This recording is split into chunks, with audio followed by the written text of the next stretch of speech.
야고보서 5장 10절로 11절.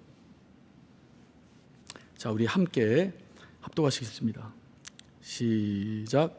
형제들아, 주의 이름으로 말한 선지자들로 고난과 오래 참음의 본을 삼으라. 보라, 인내하는 자를 우리가 복되다 하나니 너희가 욥의 인내를 들었고 주께서 주신 결말을 보았거니와 주는 가장 자비하시고 긍휼히 여기는 자신이라. 아멘. 제가 초등학교를 다닐 때 5학년 때로 기억이 되는데 극기 훈련을 갔어요. 지금은 하는지 모르겠어요. 그 당시는 고학년이 되면 극기 훈련을 갔습니다. 이제 이 대형 버스가 학교에 찾아오죠. 이제 대여받은 버스를 타고 갑니다. 애들은 그때 제 나이가 12살이니까요. 버스만 타고 어딜 가면 좋아요. 일단 시내를 벗어나면 너무 좋습니다. 애들이랑 막 이렇게 얘기도 하고 도착해서 점심을 먹었어요. 그때까진 좋았습니다. 점심 먹고 나니까 우리를 여기까지 인솔한 선생님들이 없어지는 거예요. 그리고 이제 교관들이 등장하는 겁니다. 이 빨간 모자 쓰고 선글라스 끼고 저 빨간 티 입은 교관들이 나와서 우리를 통제하는 거예요. 그리고 막 훈련을 시키기 시작하는 겁니다. 그러니까 우린 그때 안 거죠. 소풍이 아니었지. 극기 훈련이었지. 그러니까 나를 극복하는 훈련이 시작되는 겁니다. 그 어린애들이 얼마나, 우리 아들도 지금 이제 중1인데 고사리 손이잖아요. 12살 먹은 애들이 통나무 이따만한 거를 막 8명 정도 붙어서 구령에 맞춰 옮기는 거예요. 군대에서나 하는 그 훈련을 이렇게 막 이렇게 옮기고. 근데 울음이 안 나와요. 눈물만 이렇게 쭉 흐릅니다. 이거 내가 안 하면 딴 애가 힘드니까. 이런 훈련을 계속 저녁 먹을 때까지 했어요. 저녁을 이제 먹었습니다. 운동장으로 모이래요. 1박 2일 코스인데, 우린 다 죽었다. 다 죽었다 싶은 거죠. 그 운동장으로 갔더니 모닥불을 피워놓은 거예요. 가운데 모닥불을 아주 멋있게. 그리고 이렇게 삥 둘러 앉으라는 겁니다. 두런두런 앉으래요. 그러니까 앉았어요. 그랬더니 교관들이 나오더니 모자를 벗는 거예요. 선글라스를 벗고, 그리고 기타를 매는 겁니다. 그렇게 무서웠던 교관들이 레크레이션 강사로 변신을 하는 거예요. 막 기타 치면서 노래하고 레크레이션하고 이런저런 이렇게 프로그램을 하니까 너무 기쁘죠. 막 신나죠. 애들인데 막 깔깔깔대고 좋았어요. 이게 분위기가 이렇게 무르익을 즈음에 눈을 감으래요. 다. 그 눈을 감았습니다. 뒤로 다 들어 누우래요. 그 자리에 다 뒤로 들어 누웠어요. 그리고 하나, 둘, 셋 하면 눈을 뜨라는 거예요. 그래서 하나, 둘, 셋 하고 눈을 딱 떴어요. 그때 애들 입에서, 제 입에서도 마찬가지고 탄성이 막 흘러나오는 거예요. 와, 이렇게. 우리가 뭘 봤냐면요, 그 시골, 그 맑은 하늘, 공에 하나 없는 하늘에 반짝이는 별을 본 거예요. 얼마나 별이 많은지 하늘에 보석을 박아놓은 것 같아요. 별이 막 반짝반짝 빛납니다. 여러분, 그때 제 나이가 12살이고요. 그 당시가 80년대 후반일 겁니다. 그때 여러분, 우리나라는 산업화가 절정에 이를 때였죠. 각 도시마다 서울 공장이 유독 많았어요. 그 매연이 막 방출되고 매연 때문에 밤하늘에 별을 보기가 쉽지 않았습니다. 근데 거기서 보는 별은 평생에, 12년 평생에 처음 보는 아주 충만한 별, 너무 이뻤어요. 그 별똥별, 여러분 혹시 보신 적 있으세요? 전 별똥별을 그때 처음 봤습니다. 요즘 애들은 볼 기회가 없을 거예요. 저는 그때 보고 여지껏 한 번도 못 봤어요. 말로만 듣던 별똥별을 봤어요. 그러니까 지금 생각해도요, 지금 생각하면서 말을 하는데 그때 그 어떤 감정, 설레임이 이렇게 묻어납니다. 지금 이제 어른이 돼서도 가끔 이제 그때를 추억하면서 하늘을 보거든요.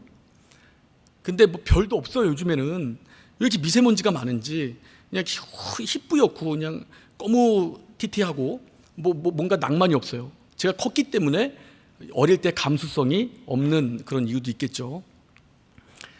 언젠가 그 영상을 하나 봤는데 북유럽 핀란드의 밤을 보여주는 영상입니다.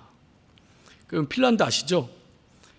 이런 오로라 같은 거 밤에 막 이쁘게 피어나는 그 나라인데 그 나라에 이렇게 밤하늘을 보여주는데요, 깜짝 놀랐어요.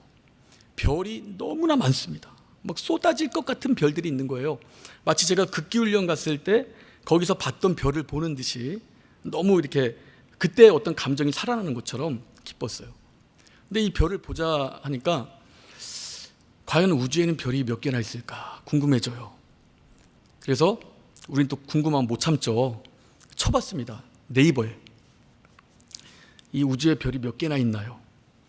근데 저 같은 고민, 의문을 품은 사람들이 많은 거예요. 그 질문이 상당히 많습니다. 그 답도 여러 개가 이렇게 나와 있어요. 종합해서 보니까 이 수학 공식으로 이렇게 표현했는데, 수학 수식으로 별의 개수가 여러분 몇 개인지 아십니까? 하늘에 떠 있는 별, 우주에 떠 있는 별 10의 18승이랍니다. 이게 뭔 소리야? 그렇죠. 이게 뭔 소리예요? 전혀 깨닫지 못하고. 근데 그 사람이 평범한 사람은 깨닫지 못할 걸 염두에 두고 그 밑에 아주 친절하게 풀어놨어요. 예를 들어 설명합니다. 이 지구에 모래가 얼마나 많을까요? 바닷가에, 사막에, 하여튼 모래 천지죠. 이 지구에 있는 모래 하나는 너무 미세하죠. 근데 모여놓으면 이거 셀 수가 없습니다. 이 지구에 있는 모래의 10배에 해당하는 양, 그 수의 별이 우주에서 빛나고 있답니다. 그러니까 엄청나게 많은 양의 별이 있는 거예요. 전혀 셀 수도 없는 그 별들이 우주에 떠 있고 흐트러져 있는 겁니다. 우주를 빼곡히 채우고 있는 거예요. 근데 여러분, 이 사람이 육안으로, 그러니까 이 하늘을, 요즘 같은 하늘에서는 뭐 서울이나 시골이나 별 보기 힘들어요. 우리 특별히 미세먼지가 많아서. 아까 말한 그 핀란드 같은 나라 가서 이게 별을 보면, 가본 적은 없지만 TV에서 본 거죠. 막 별이 막 너무 많잖아요. 근데 사람의 육안으로 볼 수 있는 별의 개수가 2,000개 내외랍니다. 그 이상을 죽었다 깨나도 보지 못한다는 거예요. 근데 별의 숫자가 아까 말한 대로 10의 18승인데 너무나 많은 별들이 있는데 사람의 육안으로 볼 수 있는 별은 2,000개 내외밖에 안 된다는 거예요. 이것이 인생의 연약함입니다. 우리는 볼 수 있는 것보다 볼 수 없는 것이 더 많아요. 할 수 있는 것보다 할 수 없는 것이 더 많습니다. 그런데 그 연약한 인생들이 뭐라고 말해요? 하나님이 없다라고 말합니다. 근거가 뭐냐? 하나님을 우리가 볼 수 있느냐? 확인할 수 있느냐? 우리가 하나님을 인식할 수 있느냐? 없지 않느냐? 그러니까 하나님은 없다라고 말해요. 여러분, 우리는 예수를 믿기 때문에 우리가 피조물인 걸 압니다.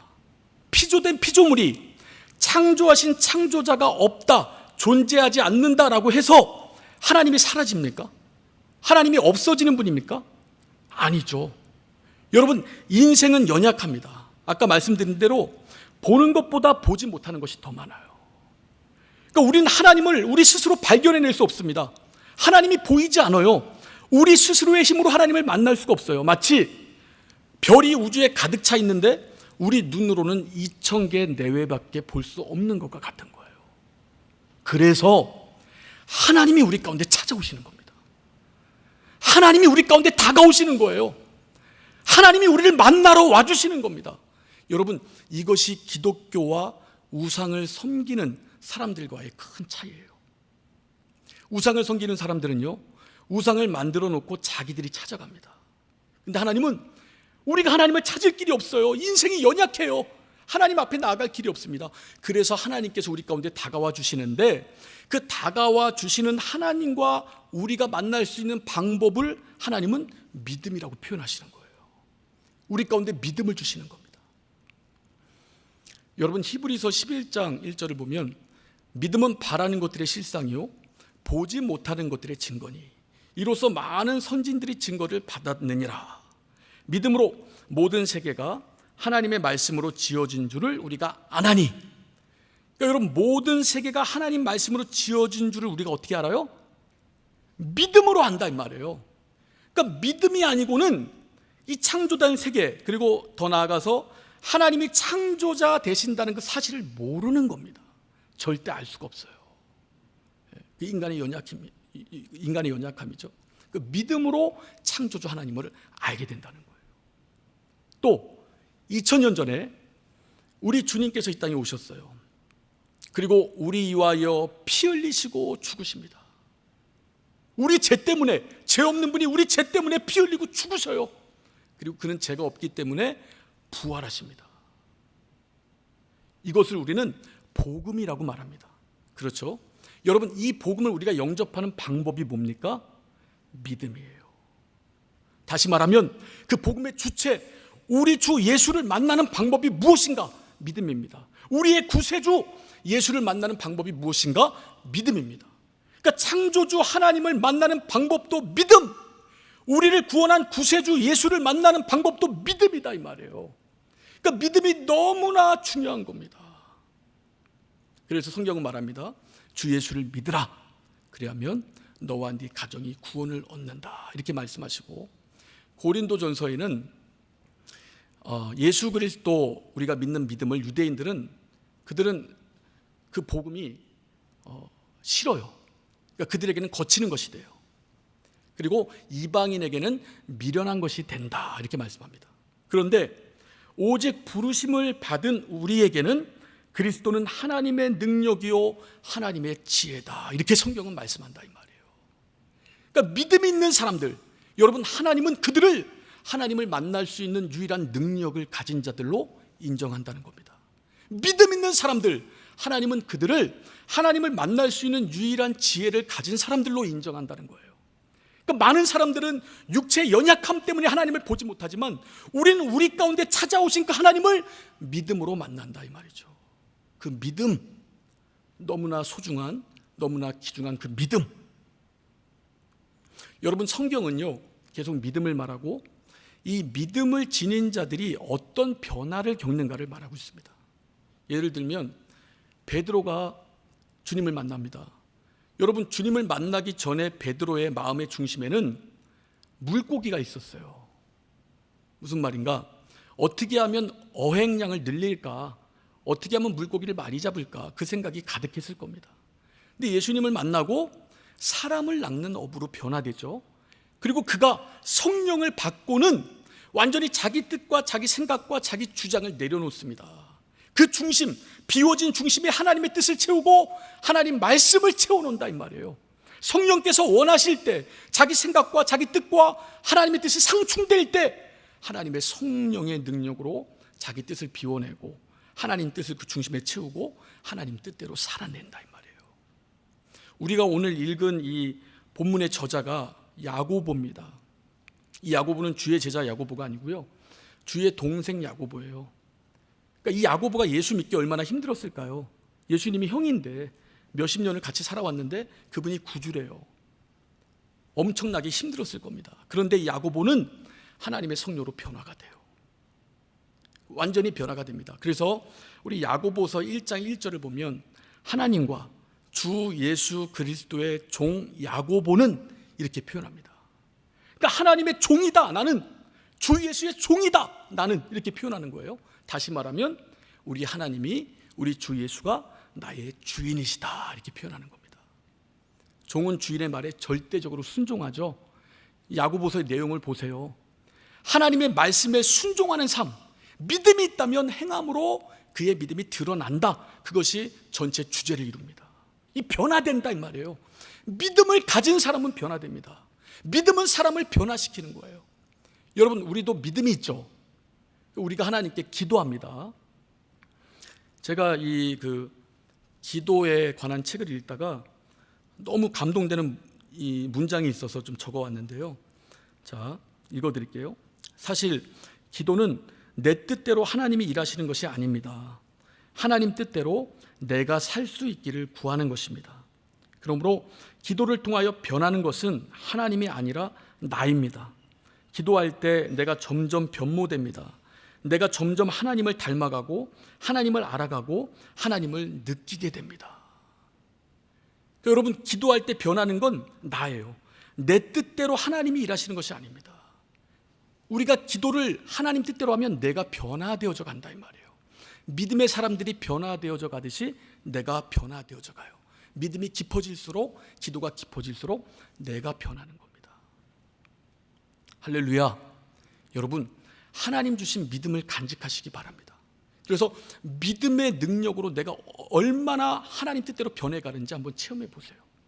그렇게 되시는 여러분들 되시기를 예수 이름으로 부탁드립니다. 자, 우리 성경 창세기를 보면 요셉이 등장합니다. 요셉은 우리가 꿈꾸는 자로 더 유명해요. 두 번의 꿈을 꾸죠. 형들이 자기에게 경배하고 절하고, 또 부모와 형들이 다시 한번 자기에게 절하고, 그걸 비유로 이제 꿈을 꾸죠. 근데 요셉이란 사람이 그 당시에는 좀 약간 이렇게 좀 철이 없거나 아니면 자기 중심적이었던 사람인 것 같아요. 왜냐하면 보통 이렇게 좀 마음이 넓고 좀 남을 생각할 줄 아는 사람은 꿈 내용이 뻔한데, 이 형들이나 부모가 내 앞에 경배한다는 건데 그걸 쉽게 알립니까? 남을 생각한다면 알리지 못하죠.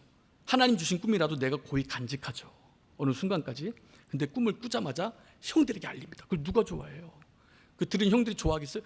야, 너 좋은 꿈 꿨구나 이러겠습니까? 말 그대로 막 아주 이런 험한 말을 하겠죠. 그런 요셉을 야곱이 심부름을 보냅니다. 형들에게 이 음식을 갖다 주라고. 형들을 만났어요. 요셉은 형들이 반겨줄 줄 알았나 봐요. 형들이 어떻게 합니까? 요셉을 구덩이에 집어넣습니다. 그리고 그 요셉을 애굽 상인에게 팔아버려요. 여러분, 저는 여기서 요셉의 마음이 궁금한 거예요. 요셉이 어떤 마음이었을까? 뭐 인생 살다 보면 팔려갈 수도 있지, 이 마음이었을까요? 성경을 보면요, 요셉은 어떤 아들보다 야곱을 사랑받았습니다. 형들은 고생시켜도 요셉은 고생 안 시켰어요. 그러니까 요셉은요, 상상도 못했던 일을 만난 겁니다. 상상하지도 못할 일을 지금 만난 거예요. 내가 팔려가는 겁니다. 얼마나 고통스럽고 얼마나 아주 깜짝 놀랄 일이죠. 막 정말 내가 팔려가서 어디로 갈까? 내 인생은 어떻게 되는 거지? 내 앞날은 어떻게 되는 거지? 내 앞날은 여기서 끝인가? 그런 생각 안 했겠습니까? 그러면서 여러분 기도 안 했겠어요? 하나님께 기도했겠죠. 나를 그렇게 사랑하는 우리 아버지 야곱에게로 돌아갈 수 있도록, 하나님, 나 팔려가지 않도록 야곱에게로 돌아갈 수 있도록 도와주세요. 이렇게 기도 안 했을까요? 했다고 봅니다.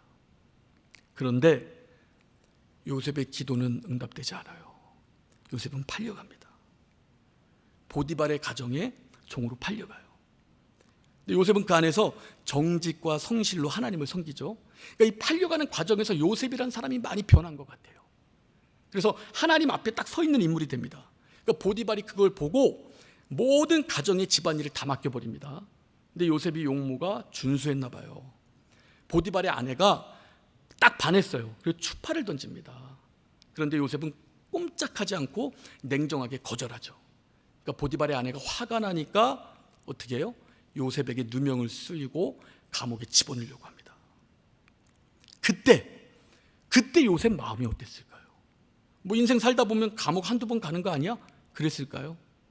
이건 감옥을 죄도 안 진 무죄한 자가 감옥을 갑니까? 감옥이 어떤 곳인데, 하나님, 내가 팔려왔습니다. 종살이합니다. 이제 감옥 가게 생겼습니다. 날 좀 도와주세요. 내 인생이 어떻게 되는 겁니까? 하나님, 날 좀 도와주세요. 내 아버지 집 야곱 집으로 돌아갈 수 있도록 날 좀 인도해 주세요. 기도했겠죠. 근데 그 기도는 응답되지 않습니다. 감옥에 가요. 근데 감옥에서 또 간수에게 사랑을 받죠. 모든 일을 맡깁니다. 그때 한 줄기 빛이 들어옵니다. 감옥에 술 맡은 관원장과 떡 맡은, 성경 다 아시잖아요, 여러분. 술 맡은 관원장과 떡 맡은 관원장이 잡혀와요. 그리고 그들이 한날에 같은 꿈이 아니죠, 꿈을 꿉니다. 근데 이 술 맡은 관원장이 꾼 꿈은 길몽이에요. 그 요셉이 이 사람의 꿈을 풀어줘요. 이 사람은 복직됩니다. 요셉이 뭐라고 말합니까? 당신이 복직되거든 나를 기억하소서, 이렇게 말해요. 당신이 복직되거든 나를 좀 기억해 주세요. 이 사람이 복직이 딱 돼요. 여러분, 술 맡은 관원장이 요셉을 기억합니까? 기억 못하죠. 화장실 들어갈 때 마음과 나갈 때 마음이 다른 겁니다.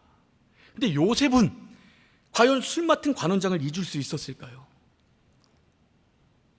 저가 나를 신원해 줄 수 있도록, 하나님, 저가 바로를 반드시 만나고 내가 무죄한데 누명을 쓰고 이 감옥에 와 있다는 것을 저가 나를 실현해 줄 수 있도록 하나님 도와주세요, 하나님 역사해 주세요 라고 요셉이 기도하지 않았을까요? 기도했을 겁니다. 근데 응답되지 않아요. 2년이 흐릅니다. 그리고 바로가 그때 꿈을 꾸는 거예요. 제사장들이나 주술사들에게 꿈 좀 풀어봐라. 아무도 못 풀어요. 그때 술 맡은 관원장이 요셉을 생각해냅니다. 그리고 이 바로와 만날 수 있도록 주선을 해줘요. 바로가 요셉에게 꿈 얘기를 해줍니다.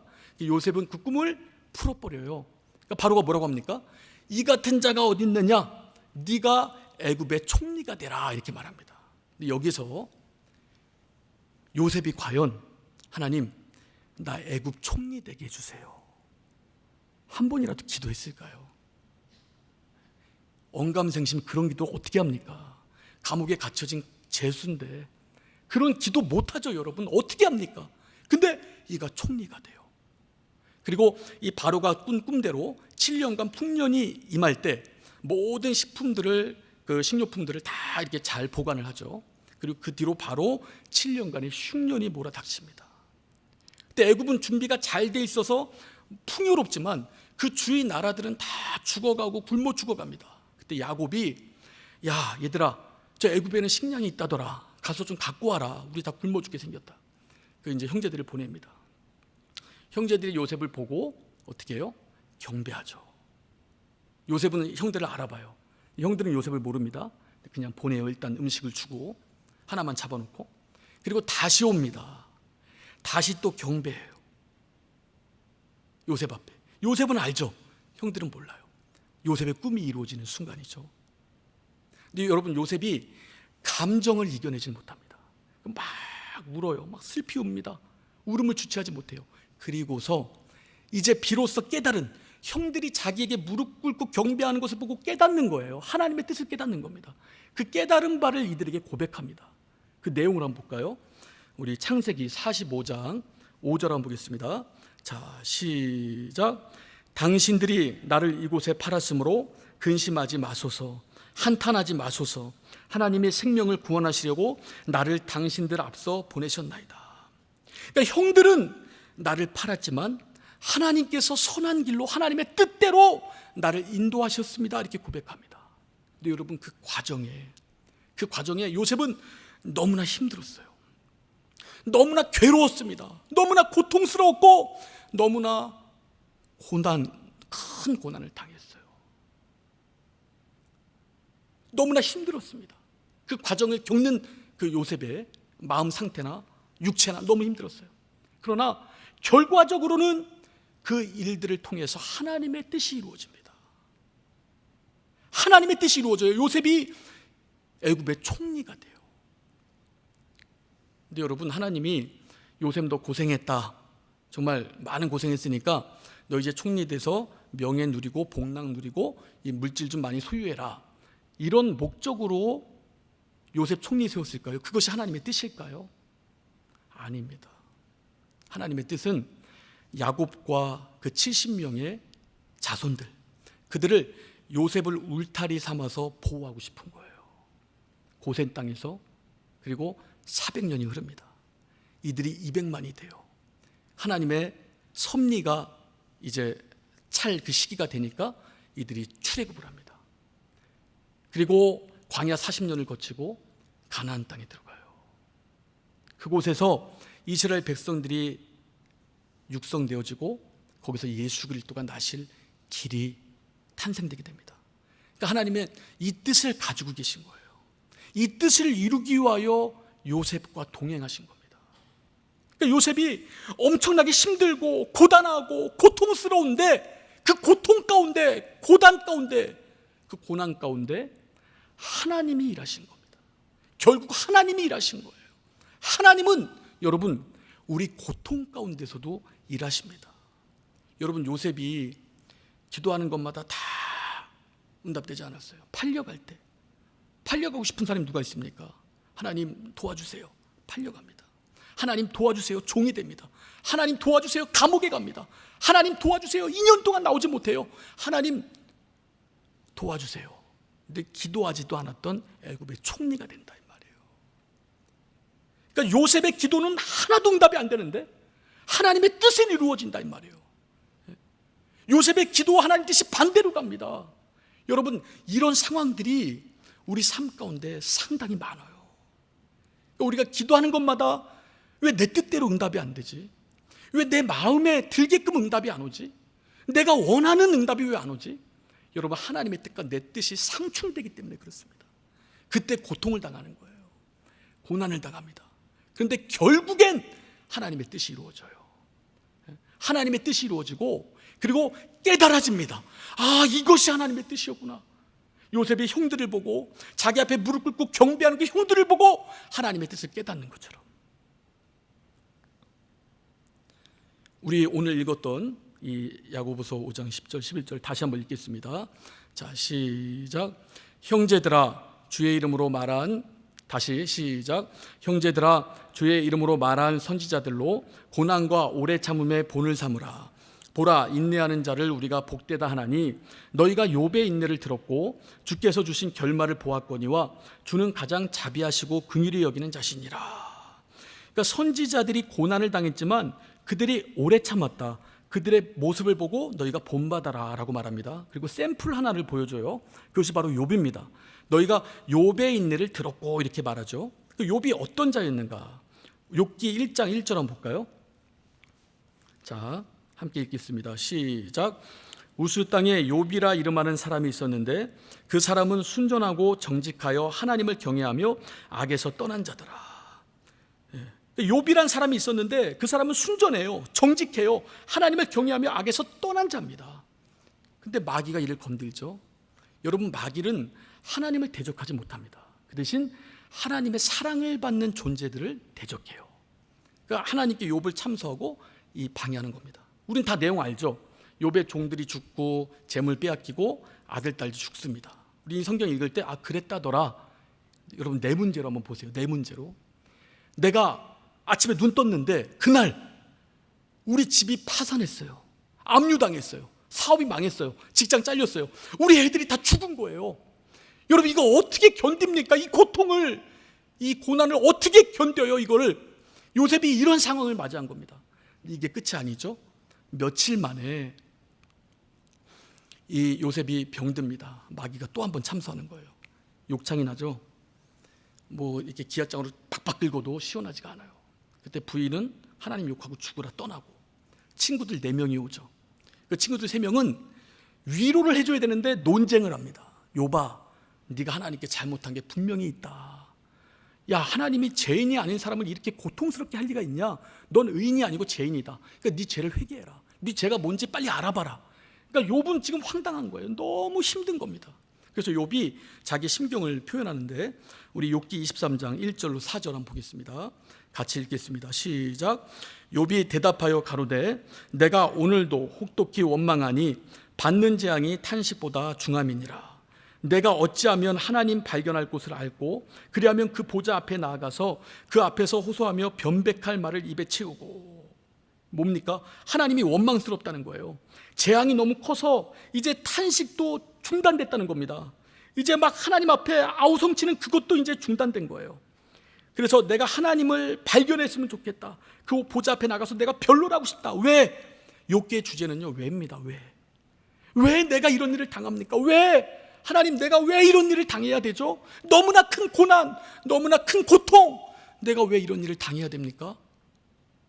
욥기 23장 8절 9절 한번 볼까요? 자, 함께 읽겠습니다. 시작. 그런데 내가 앞으로 가도 그가 안에 계시고 뒤로 가도 보이지 아니하며 그가 왼편에서 일하시나 내가 만날 수 없고 그가 오른편으로 돌이키시나 배울 수 없구나. 그렇지만 내가 앞으로 가도 뒤로 가도 왼쪽으로 가도 오른쪽으로 가도 하나님을 배울 수 없지만 욥이 한 가지 고백하는 것이 있습니다. 9절 보면 그가 왼편에서 일하시나. 그가 내 왼편에서 일하신다는 거예요. 내가 이렇게 고통을 당하지만, 내가 왜 당해야 되는지 모르는 이 고통을 당하지만 분명한 건 이 고난 속에서도, 이 고통 속에서도 하나님은 일하신다는 거예요. 욥이 이걸 시인하는 겁니다. 그리고 10절 이렇게 고백합니다. 함께 읽겠습니다. 나의 가는 길을 오직 그가 아시나니 그가 나를 단련하신 후에는 내가 정금과 같이 나오리라. 일하시는 하나님, 고통 중에서라도 일하시는 하나님이 나의 길을 아신다. 나보다 나를 더 잘 아시는 하나님이 내가 고통과 고난 중에 있지만 일하신다라고 욥이 고백하는 거예요. 그리고 그가 나를 단련하신 후에는 내가 정금과 같이 나온다 고백하는 겁니다. 여러분, 우리 그 지선아 사랑해라는 책이 있어요. 읽으신 분도 있을 겁니다. 이 자매가 2000년도 7월 30일 26살의 나이로 교통사고를 당합니다. 교통사고를. 뒤에서 차가 딱 와서 박아요. 그 차가 불이 납니다. 오빠는 먼저 내렸어요. 동생이 이지선 자매가 정신을 잃었어요. 끄집어냅니다. 근데 끄집어내서 나왔는데 전신 55% 화상을 입었어요. 3도 화상입니다. 여러분, 1도, 2도는 이게 살이 살아난다고 그래요. 3도부터 안 된답니다. 그러니까 얼굴이 녹아내리고 찌그러지고 모든 전신 반이 다 탄 거예요. 그리고 이제 그 치료하는 과정에 병원에서 눈을 뜬 거죠. 눈을 딱 떴을 때 손 10마디가 다 없더래요. 이게 다 타갖고 잘라낸 겁니다. 그리고 11번 수술을 하는 거예요. 여러분, 화상치료가 제일 힘든 거 아시죠? 제일 고통스러운 거 아시죠? 여기 멀쩡한 살, 속살 떼다가 겉살 붙이는 거예요. 그 얼마나 소독할 때마다 죽는다고 그럽니다. 여러분, 처녀예요. 26살입니다. 성가대에서 봉사하던 자예요. 내가 왜 이런 고통을 당해야 됩니까? 이런 말 안 나오겠습니까? 하나님, 내가 왜 이런 고난을 당해야 됩니까? 하나님, 내가 왜 이 고통 중에 거해야 됩니까? 내가 이제 어떻게 살아야 됩니까? 나 어떻게 살아야 됩니까? 하나님을 모르는 사람 같았다면 삶을 끊을 수도 있는 그런 상황이었죠. 근데 어느 순간부터 하나님이 이 자매의 마음을 만져줍니다. 여러분, 육체의 고통보다 큰 게 마음의 고통이에요. 육체의 병보다 더 무서운 게 마음의 병입니다. 마음을 누가 잡아줘요? 남편이 잡아줍니까?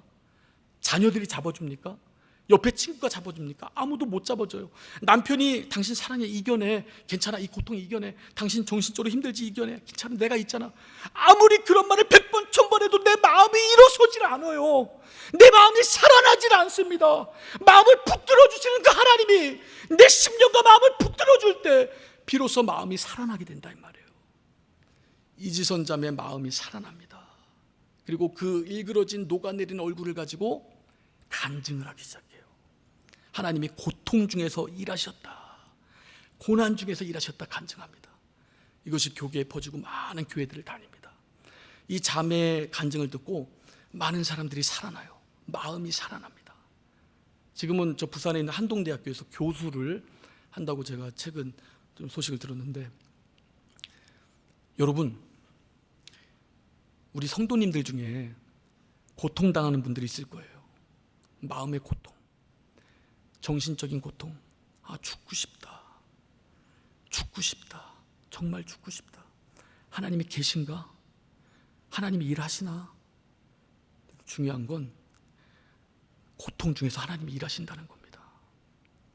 여러분, 고통 중에서 하나님이 일하시고 여러분 마음을 끝내 위로하실 거예요. 그리고 하나님의 뜻을 보이실 겁니다. 그리고 여러분들이 깨닫게 될 거예요. 이것이 하나님 뜻이었구나. 이것이 하나님의 뜻이었구나. 고통 중에 일하신, 고난 중에 일하신 하나님의 뜻이 이거였구나 라고 깨닫게 될 겁니다. 할렐루야. 여러분, 우리 하나님은 살아계십니다. 그 살아계신 하나님이 믿는 자를 만나주시는 거예요. 믿는 자가 고통을 당할 때, 고난을 당할 때 고난 중에서라도 일하시는 분이 우리 하나님이십니다. 할렐루야. 그 하나님과 영원한 사귐을 갖고 그 하나님의 신원을 받는 우리 모두가 다 되시기를 예수 이름으로 축원합니다. 예수 이름으로 축원합니다. 우리 이 시간 기도할 때, 주여, 내가 너무 고통스럽습니다. 내가 너무 고난이 닥쳐왔습니다. 우리 가정이 너무 힘들고 내 남편이, 내 부인이, 우리 자녀들이 너무 힘듭니다. 하나님 아버지, 고통 중에라도 일하신 하나님께서 우리 마음을 위로하여 주시옵소서. 우리 마음에 세임을 주시옵소서. 마음을 붙드시는 분 하나님 한 분이시니 우리 심령들 마음을 붙들어 주시옵소서. 우리 주여 한번 부르고 간절히 기도합니다. 주여.